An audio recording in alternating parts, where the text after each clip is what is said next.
The Greatest Thing in the World by Henry Drummond. The Analysis, Part 5. My name is Steve Van Eiderstein, and welcome to The Narrowing Path, Walking the Spiritual Walk.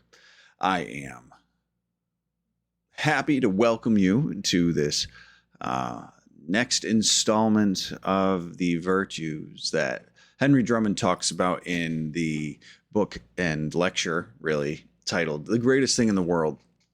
And I selected this reading because it was one that the founders of 12-Step Movements was reading. It was highly recommended to me by many people when I first found recovery from substances and alcohol.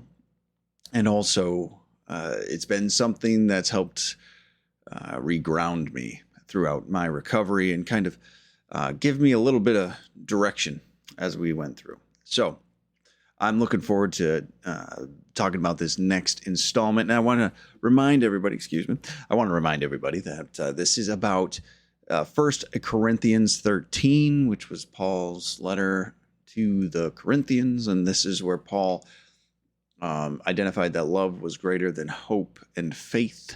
And then he breaks it down into the qualities of love.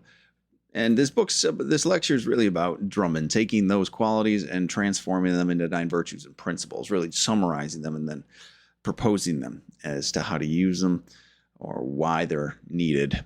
And it's been a great read so far for me. I want to remind everybody that I am reading from this. This is an 1890s copy of Henry Drummond's addresses. This has the one of the original printings, one of the first printings, I should say, of this lecture titled "The Greatest Thing in the World." Now, at some point along the way, it has been revised, and many of you following along will be using the revised copy, and this one. So this one's actually a little bit different. I just wanted to make sure y'all were aware of that as we go into it. So this is actually the shortest reading I've ever done on this podcast. There is, in essence, it's really like two or three sentences, or very, very short. So which is interesting, right? Because this one, it's kind of almost symbolic, I guess, because this one is about humility. This is the 4th principle we'll be discussing. The first being patience, second being kindness, third being generosity, and now the 4th, which is humility. So again, this is a very short reading, and here we go. So this is the 4th principle that Henry Drummond identifies in the analysis in the book, The Greatest Thing in the World. So, here we go. Humility. Love hiding. Vaunteth not itself, is not puffed up. And the 5th ingredient is a somewhat strange one to find in this summum bonum. That's it. That's the whole thing. So, very, very short. Which, yeah, it's kind of interesting because humility is such a huge thing. It's such a big word. It's many people in institutions talk about humility, actually. So to just have one sentence about it, seemingly, really, one compound sentence, if you will, or 2 very short ones, seems to be doing it a disservice. But in the grand scheme of things, what we realize is this has already been referenced twice before. And I want to just reiterate right now, if you have a newer copy like this one, it's got a little bit more to it, okay? It is got some of the references from the other 2 principles where humility was actually referenced. And that's one thing I want to bring in, because it didn't need to talk about humility as much in this paragraph because it's so important. It's already been referenced twice in two other principles. And that's pretty substantial, actually, right? There's no other. Love is the common theme amongst these principles, right? And to be able to say, hey, actually, this principle is so important, it actually needs to be talked about in other principles as well. It's gives some depth to the actual practice here and gives some significance to this virtue and to this principle. So I wanted to reread the passages where it was referenced previously. It was first referenced in kindness, which it said, which is the second principle, by the way. Remember, one, patience, then kindness. And it said, after we have been kind, after love, after long waiting, sorry, my handwriting. So after love, after long waiting has gone out into action and done its beautiful work, we must exercise the third, actually the fourth of these graces. Go back to the shade again and say nothing about it. Love vaunteth not itself, is not puffed up. Love vaunteth not. All right, so that's the first reference we got to it. And then the second one was from last week's reading in generosity, which was the third principle. And then having learned about that, which was that being to envy not, to be generous, you are to learn the further thing. So the thing beyond that principle. To go into the shade, to hide and not let your right hand know what your left hand has done. So that's some weighty stuff, right? So after a practice of kindness, go into the shade again, say nothing about it. After a practice of generosity, go into the shade to hide, right? And not let your right hand know what your left has been doing, right? To be exclaiming from the rooftops how generous you are, right? So I wanted to include these passages in this reading for humility today because it's so short, but it's not to do it proper justice up until this point is to really bring those other two passages into the conversation as well, right? So let's just go ahead and we'll get into it and we'll explore this a little bit more. So the first thing he says, I mean, like I said, there's not too much in this paragraph, but the first thing is humility, period. Love hiding, right? So Drummond, again, he's reasserting this theme. He's reasserting this theme of love is, or he takes the principle and then defines it in terms of love, right? So patience was love passive. Kindness was love active. Generosity, love in competition. And now we're on the fourth, which is humility, love hiding. Okay. I really love that he is keeping the theme with that. So because it gives us a little bit of a definition to work with. It gives us some context as to why it's applicable with love and what's that practice of love look like with this. And this is so love hiding. Okay, this is a principle that is the humility is a principle that is emphasized in every single religion, every single spiritual practice. Humility is one of the most emphasized principles that we need to practice. And it's done that way to keep the ego in check. Right? Humility is I was reading a book and it said humility was the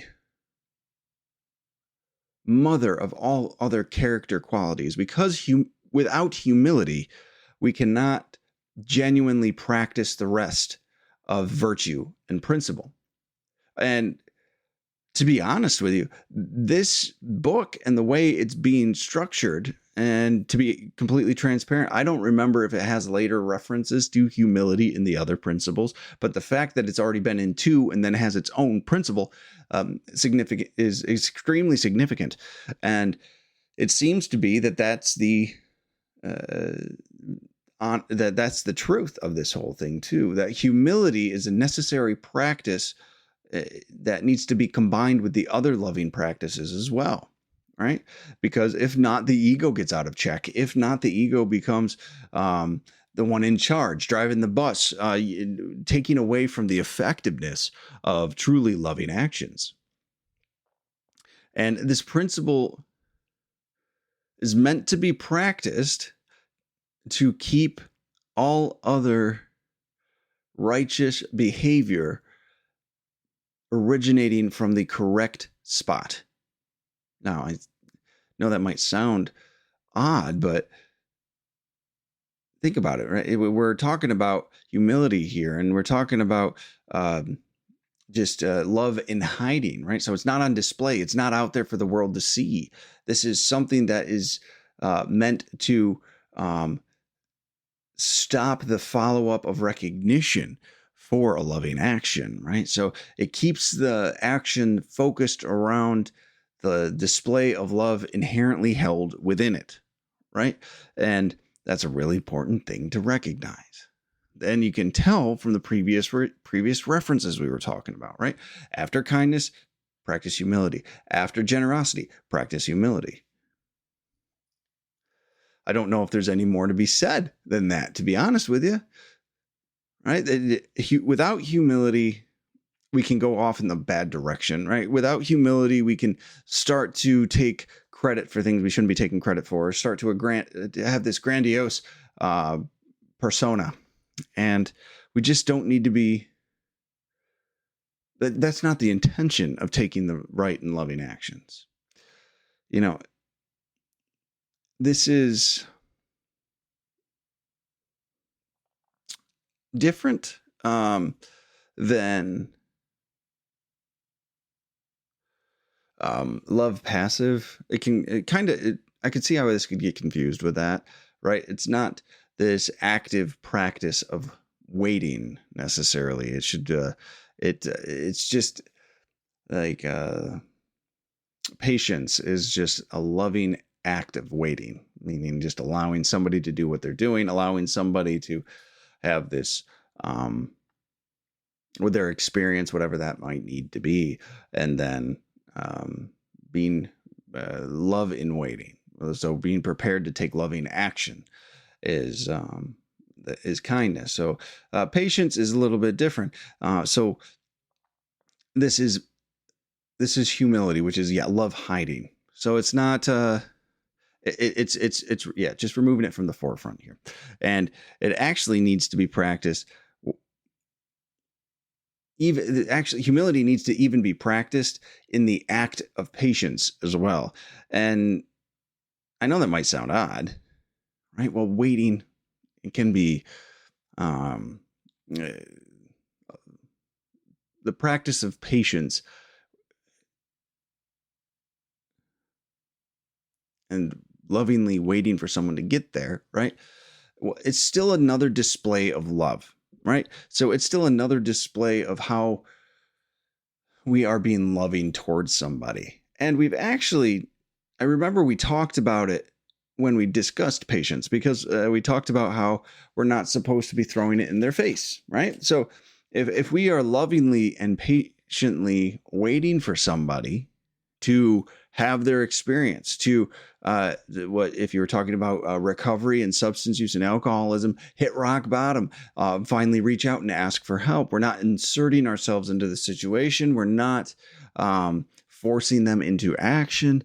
We are allowing them the dignity of their own bottom, allowing them the dignity of their own path, and we are patient and we are lovingly waiting for an opportunity to practice loving action. Right. But this is really important. Have you ever had the experience where someone that you finally reached out for help and someone said, it's about time? Doesn't feel good, does it? That's not very loving. Or it took you long enough to get here, right? We've been waiting for you. And though it might be might be coming from a good place, right? It might be, there might be some genuine good intention behind it. But unknowingly, it's a lack of humility to say such a thing. It feels pretty crappy when someone reaches out for help and someone responds to them in a way that would make them realize that they've been being watched or judged, or even to the point of condemnation by another group of people. And while they've been going through, to many in these situations, what is the worst time of their lives. So when people are just smugly saying, took you long enough to get here, we got a chair waiting just for you, or it's about, have you hurt enough yet? Right? Have you damaged enough yet? Like, that's not really welcoming.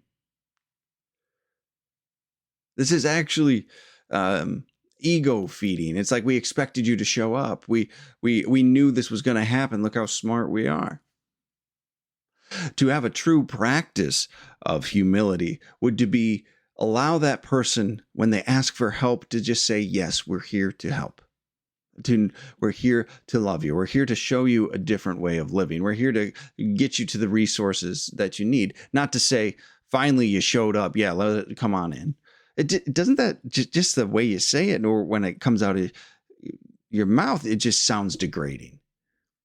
Who would want that type of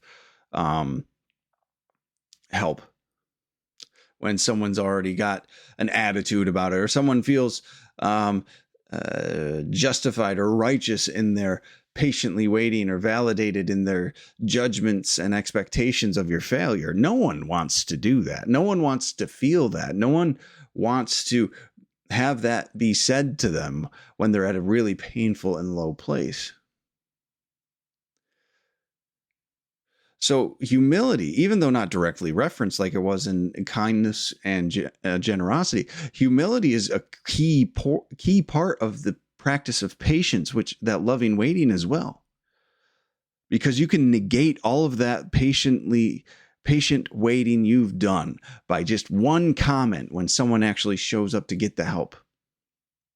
When someone actually reaches out to get a hand up. When someone actually says, I'm done and I can't do this anymore.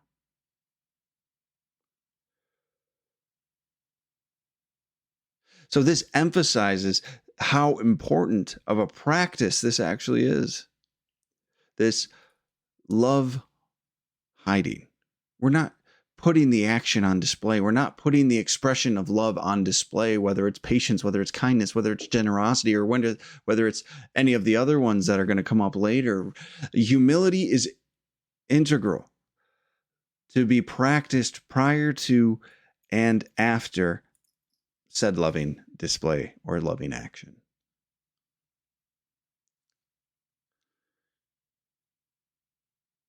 It also, in my readings along the way in my recovery, that same book that said humility is the mother of all other virtues and principle and character qualities. It also said humility is not a target to be aimed at for us to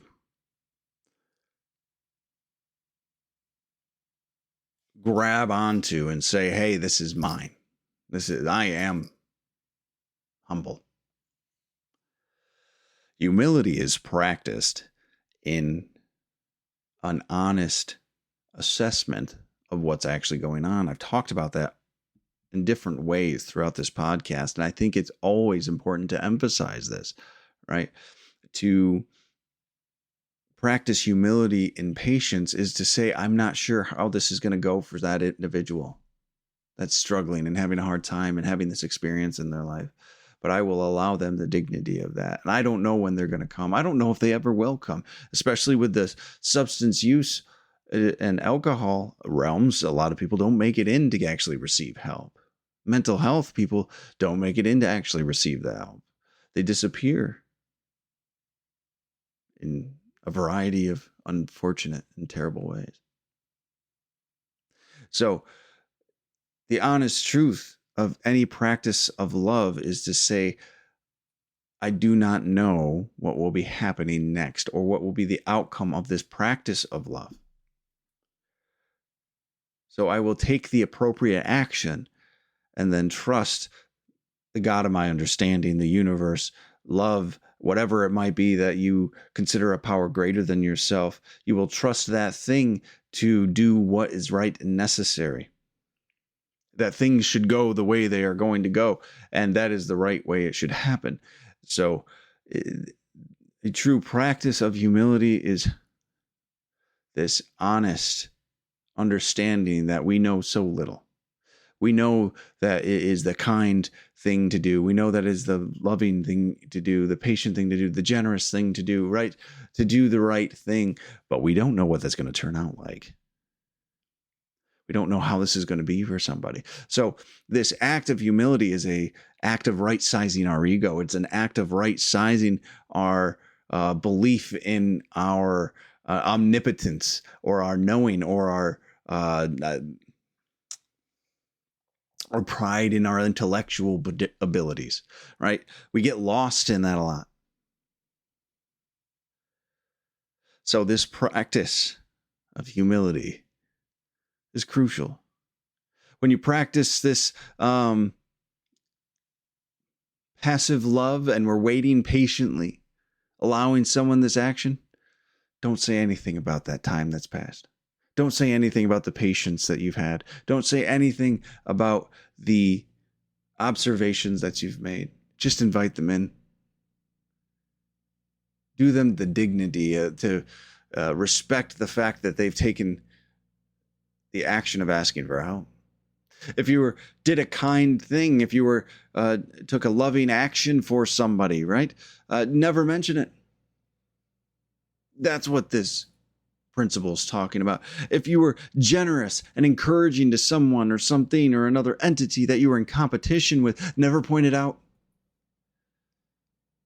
Never recognize your own acts of love to another human being. Never need that validation for them to recognize that you were being a loving person, that you were practicing love in any of these capacities. Because the act of practicing love in whatever manifestation that it occurs in your life, in those situations or those moments, is enough. We don't need the recognition for it. We don't need to have it pointed out. We don't need a plaque. We don't need a certificate. We don't need kudos, this encouragement, this pat on the back. I don't need your gold star. It's validation enough to just do the right thing because it's the right thing to do. Everything else is an ego trip. Everything else is ego driven. Everything else is a look at me. I'm selfish and I'm self-centered and I'm self-serving. This act of humility placed around the edges of every other loving action or loving display is what keeps us in line. And it allows the actual display of love to be more effective. The most effective display of love is the one that is never recognized. I believe that to be true.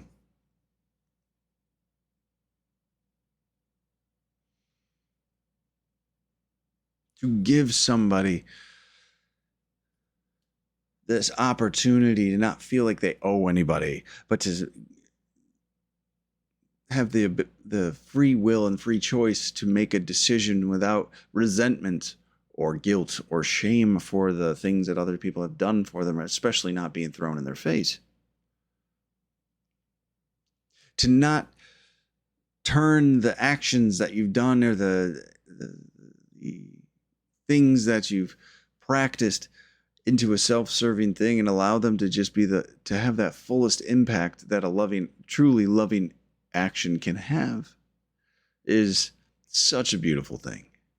And it is almost impossible. I would say, actually, it's impossible to do without a practice of humility, without this practice of honesty, without this practice of love in hiding.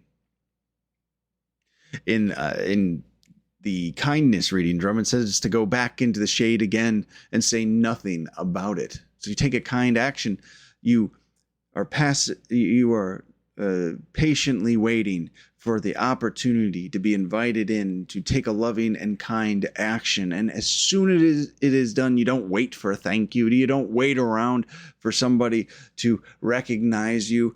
You do the action, you do the kind thing, the loving thing, and then you go back into the shade. You rescind from the forefront. You allow the impact and the influence of the action to stand for itself.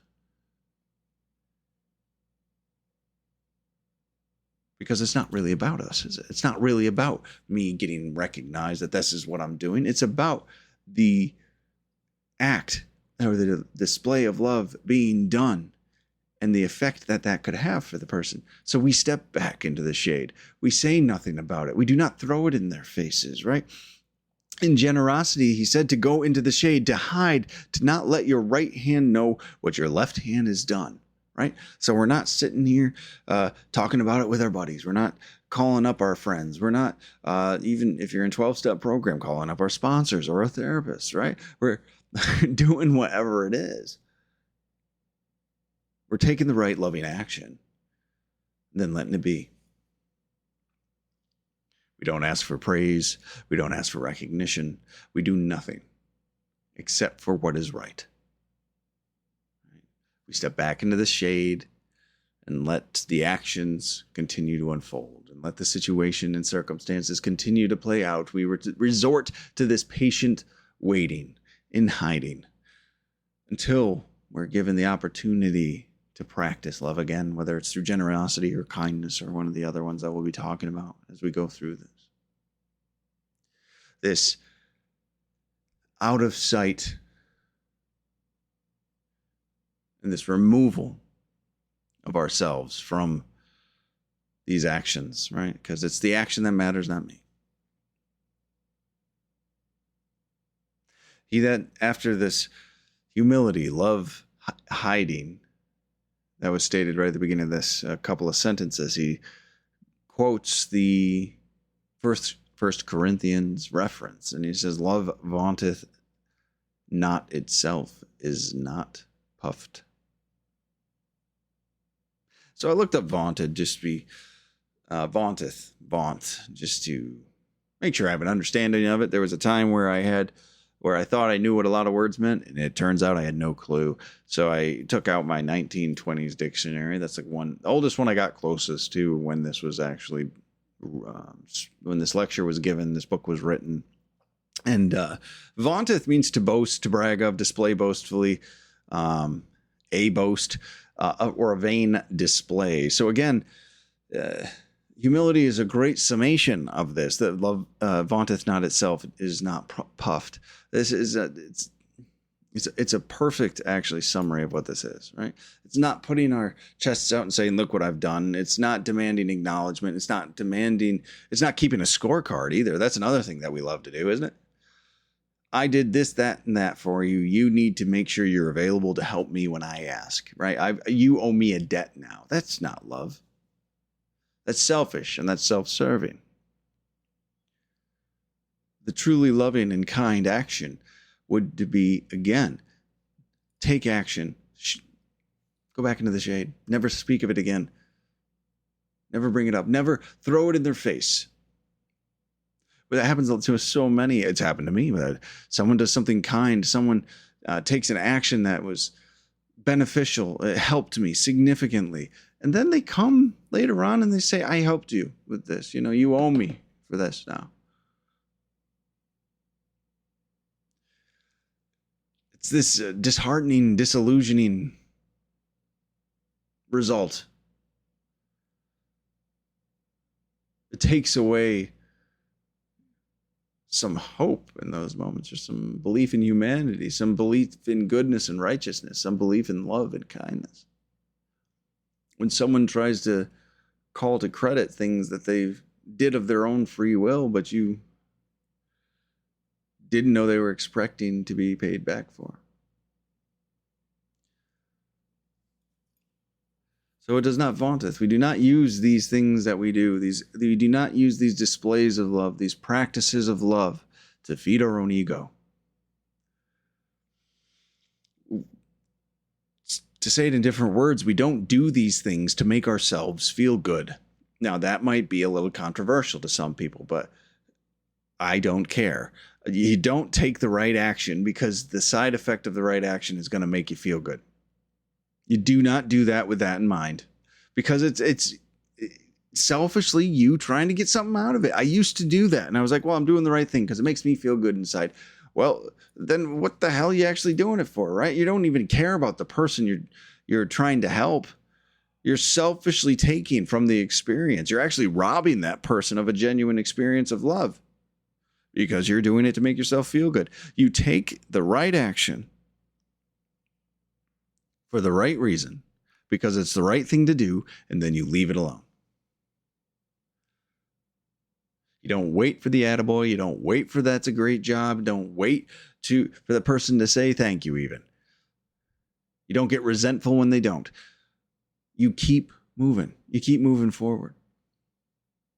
Then at the end of the day, you have some peace of mind. Then at the end of the day, you realize that my life is getting better.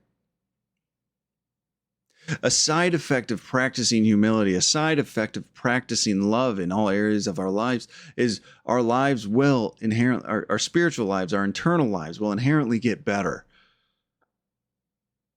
Sometimes our outside physical lives do not, or they get better and then they get worse. You know, the material world is full of things, full of good experiences, bad experiences, of joys, of pains, of loves and losses. It's supposed to be. That's the nature of what it is. But to practice this genuine humility, this love hiding, will, as a side effect, give you this steadfast foundation and serenity of soul, peace of soul, that at the end of the day, most people are actually seeking. But it does not come from asking for it. It does not come for targeting it. It comes as a side effect of living a loving life. So, it has to be done for the sake of doing the right thing, not to feed our own ego. This practice actually is quite straightforward at the end of the day. It's probably one of the most difficult things, though, for people to practice, right? Because we want, as human beings, to be recognized, to be included, to be standing out. At least many people, not everyone, I guess. But it's straightforward, but also extremely difficult for many, myself included at times. For a lot of my life, actually.